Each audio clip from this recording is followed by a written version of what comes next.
Assalamualaikum warahmatullahi wabarakatuh. Alhamdulillahi rabbil alamin. Wal aqibatu lil muttaqin wala udwana illa 'alal zalimin. Asyhadu an la ilaha illallah wahdahu la syarikalah. Al malikul haqqul mubin. Wa asyhadu anna Muhammadan abduhu wa rasuluh. Al mab'utsu lil alamin. Bapak, Ibu, saudara-saudari yang saya hormati, masuk kita kepada pembahasan sholat sunat rawatib. Sholat sunat rawatib ini adalah sholat sunat yang mengiringi sholat fardu, yang dibagi kepada dua macam, yaitu ada sholat sunat rawatib muakkad dan ada sholat sunat rawatib yang tidak muakkad.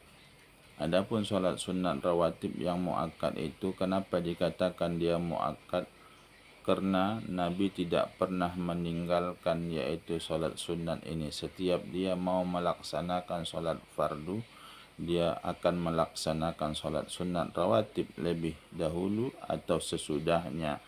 Maka dikatakanlah dia sholat sunat rawatib muakkad.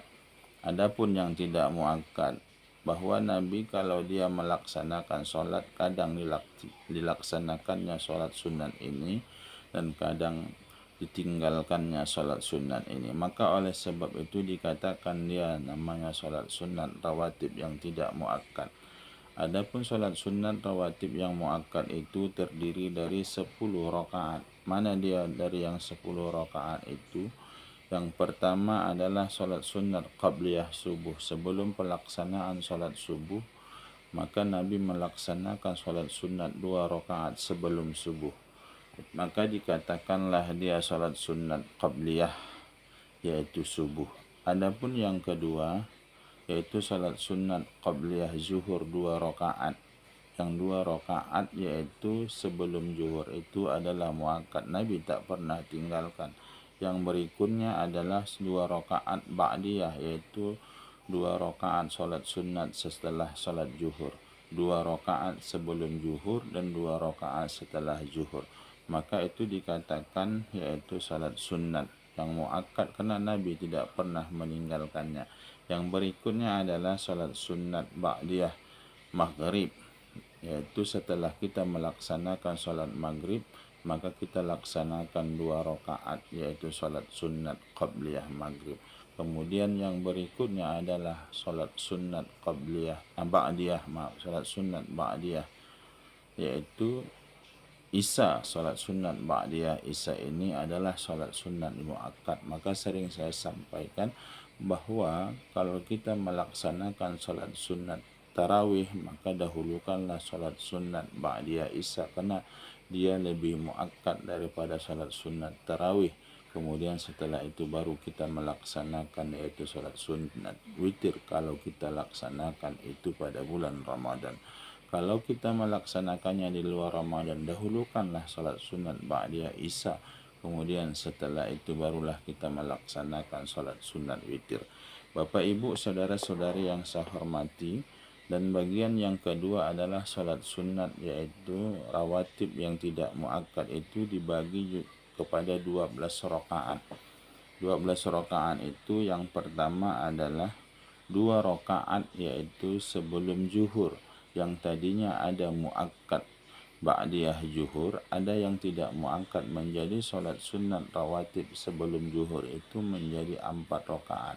Yang 2 rakaat tidak muakkad, yang 2 rakaat lagi muakkad. Boleh dilaksanakan sekaligus. Usolli sunnatan rawat qabliyati zuhri arba'a rakaatin ada alillahi ta'ala. Kalau kita melaksanakan qabliyah zuhur, maka sunnah kita tidak membuat tahiyat awal dan kita langsungkan menjadi tahiyat akhir.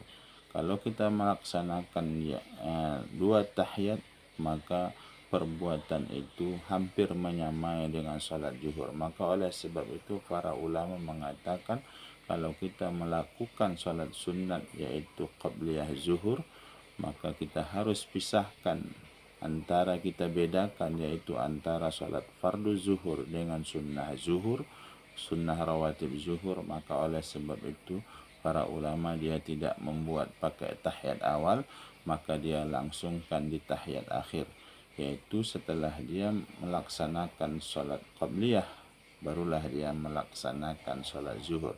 Kemudian yang berikutnya adalah 2 rakaat yang tidak muakkad, yaitu ba'diyah zuhur, 2 rakaat ba'diyah zuhur.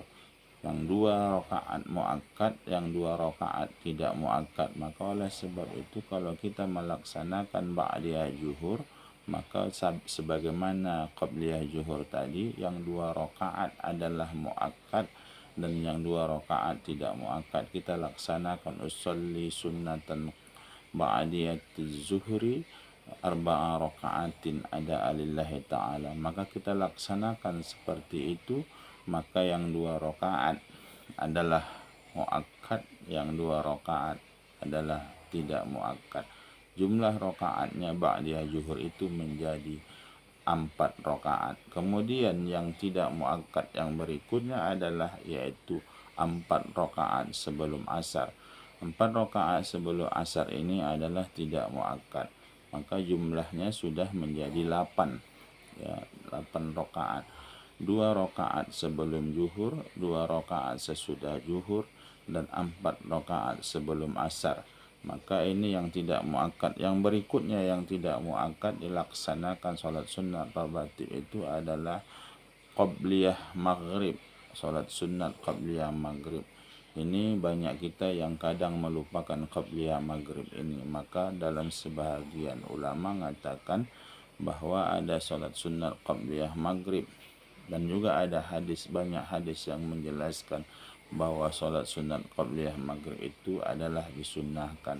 Maka oleh sebab itu cuma kadang Nabi laksanakan dan kadang Nabi tinggalkan. Kenapa? Karena itu menunjukkan bahwa sholat sunat qabliyah maghrib itu adalah tidak muakkad. Maka setelah azan jangan langsung sholat maghrib, tapi kita laksanakan 2 rakaat yaitu qabliyah maghrib, baru kita melakukan iqamah, dan setelah itu baru melaksanakan sholat maghrib. Bapak ibu saudara-saudari yang saya hormati, yang berikutnya adalah sholat sunnah qabliyah isya. Sebelum pelaksanaan qabliyah sholat isya, maka kita laksanakan 2 rakaat qabliyah isya. Inilah yang tidak muakkad, yang sebagaimana tadi saya jelaskan, ada 12 rakaat, 2 rakaat sebelum zuhur, 2 rakaat sesudah zuhur, 4 rakaat sebelum asar jadi 8, 2 rakaat sebelum maghrib, dan 2 rakaat sebelum isya, maka jumlahnya adalah 12 rakaat. Bapak ibu saudara-saudari yang saya hormati, kapan pelaksanaannya adalah ada yang sebelum sholat fardu, ada yang sesudah sholat fardu. Kalau yang sebelum sholat fardu namanya qabliyah sholat, dan yang kalau sesudah sholat fardu maka dikatakan ba'diyah sholat.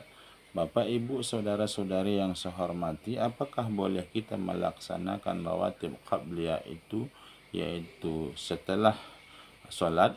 Apakah kita boleh melaksanakan yaitu ba'diyah rawatib itu kita laksanakan sebelum sholat? Para ulama menjelaskan berbeda pendapat. Yang disepakati adalah kalau ada orang melaksanakan qabliyah yaitu maka dilaksanakannya setelah sholat, maka itu diperbolehkan. Tapi adapun yang dilaksanakan ba'diyah itu sebelum sholat, maka terjadi perbedaan para ulama. Ada yang mengatakan boleh, seperti Imam Romli yang mengatakan tidak boleh. Itu banyak ulama yang tidak membolehkan, yaitu sholat sunat ba'diyah itu yaitu sebelum pelaksanaan sholat. Maka oleh sebab itu, karena ada ulama besar yaitu Imam Romli yang mengatakan bahwa boleh dilaksanakan ba'diyah rawatib ba'diyah itu sebelum sholat, maka kalau saya mengambil pendapat itu, boleh dilaksanakan sholat sunat rawatib ba'diyah itu dilaksanakan sebelum pelaksanaan sholat. Walaupun niatnya adalah ba'diyah, kita laksanakan sebelum pelaksanaan sholat. Bapak ibu saudara-saudari yang saya hormati, Ini aja dulu pertemuan kita kali ini. Terima kasih atas segala perhatian. Mohon maaf atas segala kekurangan. Wabillahi taufiq wal hidayah. Assalamualaikum warahmatullahi wabarakatuh.